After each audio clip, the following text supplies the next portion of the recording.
At 12:30 a.m. in downtown Indianapolis, an emergency call changed the course of one man's life.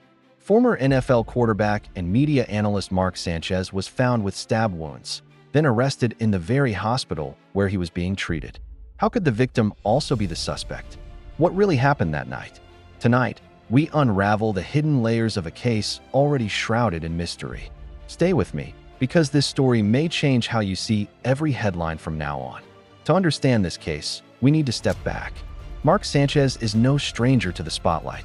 After a promising career as a quarterback, leading the New York Jets to 2 AFC championships, he reinvented himself as a popular broadcast analyst for Fox Sports.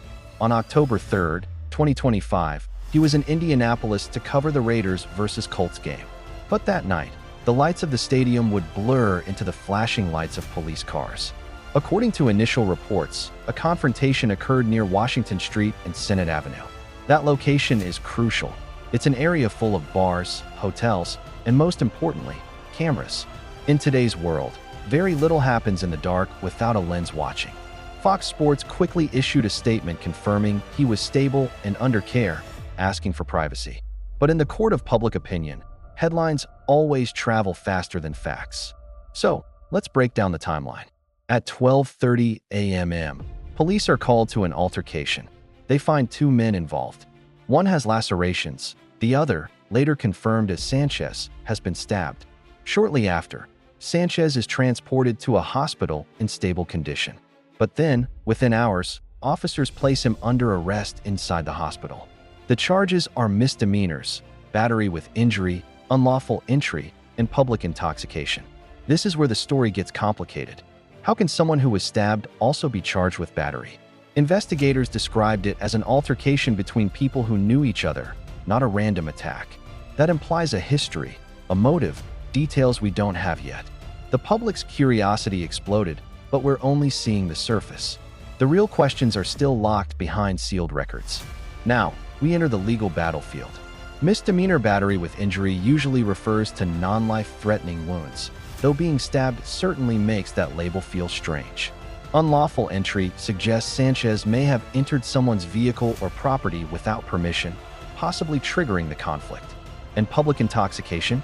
That opens the door to arguments about diminished capacity or could complicate a self-defense claim. In Indiana, for these charges to stick, prosecutors must prove that Sanchez was the aggressor or that his actions were not justified. But self-defense is a complex legal argument. If Sanchez believed he was in danger, the entire case could shift dramatically. Right now, the Marion County Prosecutor's Office is reviewing everything. They could proceed with the charges, reduce them, or drop them entirely.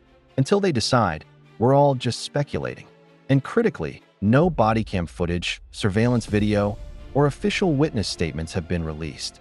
Everything we think we know is just shadows. This is where true investigative work begins. The area around Washington and Senate is packed with businesses and hotels. Their security cameras almost certainly captured the incident. Nearby doorbell cams might hold key angles. And what about phone records? Who called who? What messages were exchanged before the fight? Then there's the forensic evidence, the knife, the injuries, blood spatter, DNA. This physical evidence often tells the story faster than any person can. As soon as the probable cause affidavit is filed, we may finally get clarity on how this all started. For someone in the public eye, reputation is everything. One headline like this can unravel years of trust. Fox Sports and the entire NFL community are watching this very closely. We've seen networks suspend talent while investigations are ongoing. Social media is already on fire with fans, critics, and armchair detectives weighing in. But notice the official silence from both Fox and Indianapolis officials. When and how they finally speak could shift public perception in an instant. Sanchez's future as an analyst is now under a cloud of suspicion. So what happens next? There are a few likely scenarios. First, the prosecutor could decline to file charges, citing a lack of evidence or a clear case of self-defense. If that happens, Sanchez walks. Second, charges are filed, and this heads toward a trial or a plea deal. A plea deal might involve reduced charges in exchange for avoiding a public trial. And third, we could see a civil suit, where either side sues the other for damages or defamation. But the biggest wild card of all, the video. If surveillance or hospital footage surfaces unexpectedly, it could rewrite this entire narrative in a single moment. Mark Sanchez's night in Indianapolis is more than just a shocking headline. It's a legal puzzle and a PR crisis filled with unanswered questions. In the coming days, the affidavit, camera footage, and official statements will finally start to paint the real picture. Will he be justified, or will this become a career-ending scandal? I'll be here, breaking it all down as it unfolds. If you want exclusive updates, analysis of the court documents, and a deep dive into the video once it drops, make sure you subscribe and ring that notification bell. Thank you for watching. The truth is out there, and we're going to find it together.